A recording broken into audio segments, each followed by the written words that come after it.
What's up, family? Welcome to Speak. It's about to be the best show that we have ever done in the history of the show. Now, I have to be honest. I'm kind enough to start the show by passing out gifts. Here, Shady, you get a... Don't worry, I'll just leave it here. Shady, you get a Brock Purdy jersey. It's fine.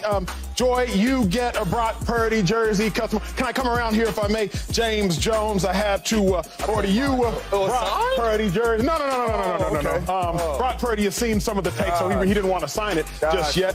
Shady, you don't even need to wear it. I got it in your size, though. But don't worry about it. Just had to make sure everybody gets Brock Purdy jerseys, family. So see, I thought Shady might be childish. That's why this one is here to stay. Brock Purdy, ever present on this show. What a championship game. What a championship show we about to have. That Super Bowl champ, James Jones. James, how you feeling, big dog? I don't care how you feel. Joy Taylor, how are you feeling? I'm great. I'm doing great. Shady, LeSean McCoy? I feel good. Oh, Shady feels good. Well, I feel fantastic because here's the question. After coming back from down 17 and the Niners, bang, bang, found a way to get it done, I realized that Brock Purdy is exactly who I thought he was, a winner. James Jones. When I think about what Brock Purdy did in that game yesterday, here's the most fascinating thing. He didn't even start doing what was necessary until it was necessary. Brock Purdy carried the ball 3 times for 52 yards in that game. You'll see statistically he had 5 carries for 48 yards because he had 2 kneel downs for -4 yards. He didn't rush the ball the whole first half. But in the second half, when it was time to put the team on his back, Brock Purdy made the plays that he had to make to win the game. But what was most impressive, and I didn't think about it till I woke up this morning. You saw the tweet. Family, Brock Purdy tore his UCL and his throwing arm last year. And then this year, he proceeded to beat every single team that made the playoffs. He beat the 2-seeded Cowboys in the regular season. He beat the 3-seed Detroit Lions yesterday. He beat the 4-seeded Bucks in the regular season. He beat the 5-seeded Eagles in the regular season. He beat the 6-seeded Rams in the regular season. He beat the 7-seeded Packers in the playoffs. Coming off of a throwing arm UCL injury. What else you want out of life, fam? Dude beat down every team en route to going to the Super Bowl in his second year as a starter. So now my only question is this, James Jones. Are you now entertained? Are you not entertained? Are you impressed? Are you impressed with the young Brock fella? Purdy fight? I was impressed by him yesterday, right? Because when that game was 17-0, I said, this is what we've been waiting to see. That's what the world been waiting to see. And I didn't think he could do it. I ain't gonna lie. I'd be sitting here lying to the world if I said that Brock Purdy would be able to do it. And you know why I was thinking that? Because nobody has ever done it. Nobody has ever done it. But forget the first half, because we know how the first half went for him. And we know how the first half went for the team. But in the second half, when I was watching that game, the only bad play that I can say Brock Purdy had was the tip pass that should have been picked, tipped, Ayuk caught it for 50 yards. Other than that, the young fella made every single right play. And for me, a lot of people were kind of putting him in the Jimmy Garoppolo boat because Jimmy Garoppolo took the team to the NFC Championship. Jimmy Garoppolo took this team to the Super Bowl. But as I was watching that game, and you hear everybody saying he's not Jimmy G, you watching the tape, you're making some better plays than Jimmy G. But last night, I said, yeah, bruh, different. And I'm not even putting him in Jimmy G category. I don't even want to put him in any other quarterback's category. I just want to give the young fellas respect. Because in the second half, he made every single right play. Getting out of sacks, scrambling, making a throw. Making some plays with his legs when he had to, right? They were sacked. Everybody covered, right? Something that them other superstar quarterbacks do. Make a play with your legs. He made every single right play. Forget what Detroit did. This young fella down 17, when the ball was in his hands to control what he could control, he made every single right play, and that's why the Niners won the football game. When every single play? In the second half, he made... Okay. I said forget the first half. First half's done. In the second half, he made every single right play. I was hearing. 2-5. Are you impressed? You impressed by Brock Purdy finally? Yeah, you know what? What was impressive about him is the way he bounced back. You know, last year we had this thing with Jalen Hurts, right? He might not always have the numbers at the end of the game, right? But one thing he does have, the number that's the big one, is the win. And Brock Purdy, he did that. He got the win. Late in the game, they needed him, right? Played real sorry the first half. Do we all agree? Played real sorry the first half. Do we all agree? I don't think he played real sorry in the first half, but keep going. I don't want to interrupt your take. Okay. Because he don't.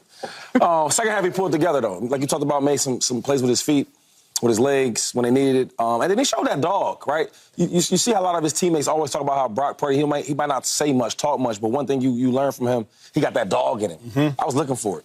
And I found it. He found a way to win, put his team on his back, right, and executed. I do think that the Lions had a lot to do with that win for the Niners. Yep. They kind of made it easy for him, right, coaching-wise.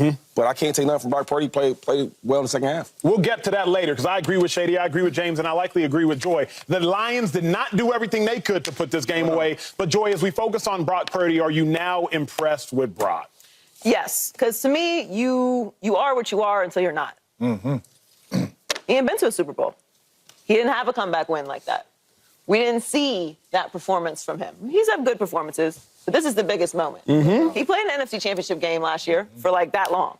Well, now he's going to get an opportunity to play in a Super Bowl. So whenever we evaluate people's resumes and what they've accomplished and what they're able to do or not do, where's the evidence? James said this earlier in the year. Stop talking about it. Everybody's just pitching things to me. I don't need to be sold on this. Go do it. This is what you play the game for. So you've got to be impressed with Brock Purdy. I said this last week after we were having the conversation about how he played in the last game. At the end of the day, he wins these games. You can't say that he's not a winner. And we don't put these little asterisks next to it. By the way, Dan Campbell made some sketchy decisions. There was a fumble here. We don't talk about none of that. At the end of the day, it's wins and losses. And he wins. You just listed all the teams that he beat throughout the regular season. All of them. Now into the postseason. And yeah, that game was ugly at times. But being able to come back, having the poise to come back in that situation, being able to have the energy to come back in that situation is very, very important. That's the difference to me between winners and losers. And that's why I brought up Jalen Hurts last week. And I think that it's appropriate to bring up this week. What is the big critique of Jalen Hurts last year? Wow, it don't really look like it. He's winning because everybody else. He's got all these playmakers. There's unbelievable defense. He's got good coaching. And what would they all say? Yeah, but he keeps winning. Like, you keep talking about all this, but he keeps winning. He keeps finding ways to win. He's winning. He's coming from behind and winning. He's taking leads and shutting people down. I feel like that has a lot to do with how Brock Purdy plays. You can get into the nuance of it, and we will. But at the end of the day, it's wins and losses, and you can't take it away from him. 0-18. Yeah, I know. Teams were 0-18 in championship weekend when trailing by 17 points at halftime. And Brock Purdy said, forget the previous history. That ain't got nothing to do with me. That ain't got nothing to do with my team. That ain't got nothing to do with my heart. That ain't got nothing to do with this ability. Remember last week, going into the Packers game, Kyle Shanahan was 0-31 when trailing by 5+ going into the fourth quarter. Brock Purdy said, that ain't got nothing to do with me. That ain't got nothing to do with this team. That ain't got nothing to do with my heart. That ain't got nothing to do with who I am as a quarterback. So last week, he erased all doubt. This week, if you still had some reason to doubt him, he backdoored and erased all doubt again, and now he's going to the Super Bowl. So here's maybe the most important and most interesting question I'll ask y'all all day. Who y'all think deserves more credit, Purdy or Shanahan? Because what Purdy did, phenomenal. But I'll come out the gate and be honest. Y'all know I love Brock Purdy. Got 4 Brock Purdy jerseys in here. I'm giving Shanahan more. I'm giving Shanahan more credit, 2-5, because if you go into that game down by 17 at half, offense only scored 10 points. So at a minimum, in the second half, you got to score 20 points just to have a chance to win. Kyle Shanahan, you're an offensive coach. You're down by 17. You got to pray your defense keeps them from scoring, and you got to score at least 20, and you only scored 10 in the first half. For his team to have the mental fortitude to come back out there and find a way to win, I'm giving a lot of the credit to Shanahan. I don't think there's a wrong answer. Who you think deserves more credit? I'm not going to give it to Shanahan, and I think he's an excellent coach. He's one of my favorite coaches in the game right now, but what did he really do? Because a lot of plays on the second half was Brock Purdy making it with his feet, right? I mean, he threw that Hail Mary pass up that should have been a pick. I don't know what the D-back was doing. He bammed his head, and then Ayuk caught it. That's a touchdown. I know he didn't draw that up, right? And then you look at the defense. He don't have nothing to do with the defense. He ain't calling no defensive plays. He ain't doing nothing with that. They did their thing, right? And they get the stops they need to get. And then the Lions helped out, going for the fourth down, not getting field goals. So it's like everything worked out. And then Brock Purdy put his magic on it, his last little spices in the mix, right? Convert on third downs, keeping the plays alive, right? Eluding tackles and sacks.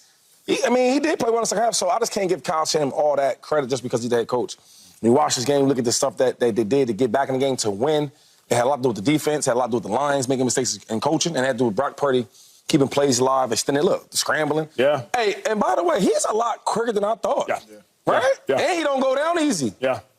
And he has field vision. God bless the little guy, man. Joy, here's my thought, though. I don't think he's better. If Shanahan would have lost this game, we would have been on his head. I'm getting texts at halftime like, hey, if Shanahan loses, you better be ready to tear him apart tomorrow. So the fact that he came back from down 17 to win also tells me I got to give him his credit. I got to give him his credence because I'm thinking about the little things. Field goal kicker misses a 48-yard field goal first half.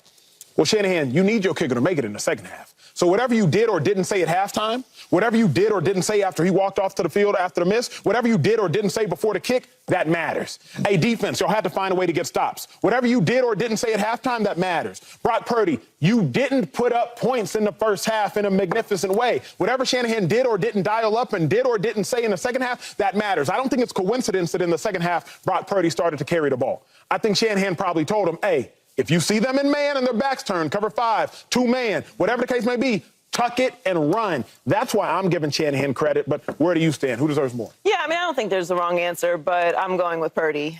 I mean, we can't be hanging jerseys and stuff talking about Kyle Shanahan today. They don't make Shanahan jerseys for a reason. Shanahan's had an unbelievable career. He's back in the Super Bowl, did an amazing job. But when we're watching what actually happened in that game, you've got to give the players credit. Everything Shady just said is, I just copy-paste everything Shady just said. There were some plays that nobody anywhere thought was going to happen. That IU catch is video game stuff. Not even. Like, that's not something that you draw up. That was supposed to be an interception, so I hope he didn't draw that up. I hope he didn't tell him to do that because that was supposed to go the other way. I think Brock Purdy made some really good choices towards the end of the game. Obviously, the plays that he made with his legs were instrumental, some big-time plays. And the defense and everyone else, by the way. We haven't mentioned Juszczyk and Kittle and McCaffrey. We haven't said McCaffrey's name in this block, which is outrageous. So, no, all the credit goes to the Niners players, to me, in the second half. I'm sure that he gave a great speech, but there were a lot of things that happened on the field that coaches didn't draw up. To me, it was a lot of superstar play and the arrival of Brock Purdy on the biggest stage. Yeah, and I think there is a wrong answer to who gets more credit. And the wrong answer is Kyle Shanahan. He don't get none of this credit. We've been saying for years, especially this year, can he play off script? Every big play in this football game that Brock Purdy made was off script. It was not 1, 2, 3, 4, 5, ball out. Look at that play design. The play is wide open. This was Brock Purdy.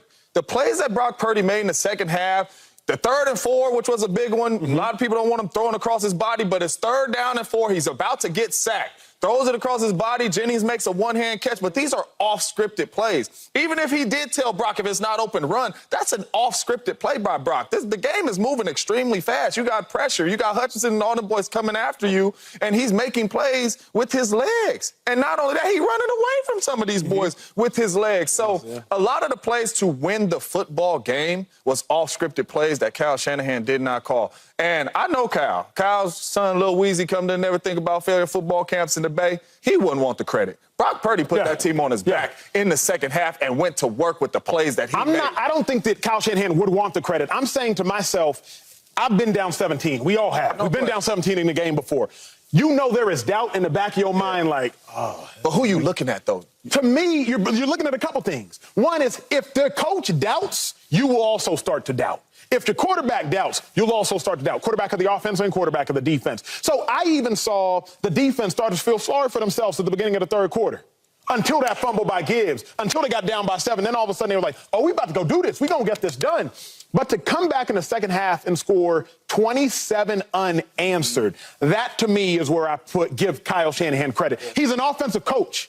He only had 10 points in the first half. You're an offensive coach, and you got 10 points. So for him to figure out at halftime, what do I need to do to get things going? And you put up 24 in the second half, that's why I give him credit. Because you put up 20, in the second half, he did his job as an offensive coach. Did Purdy make phenomenal plays? Absolutely. That's why I love me some Brock Purdy. But I know Kyle Shanahan made sure that his offense got clicking, and he took advantage of all of Dan Campbell's mistakes, and Campbell made a lot of them. Yeah, see, for me, I go straight to the players. I've been down in some games by a lot of points.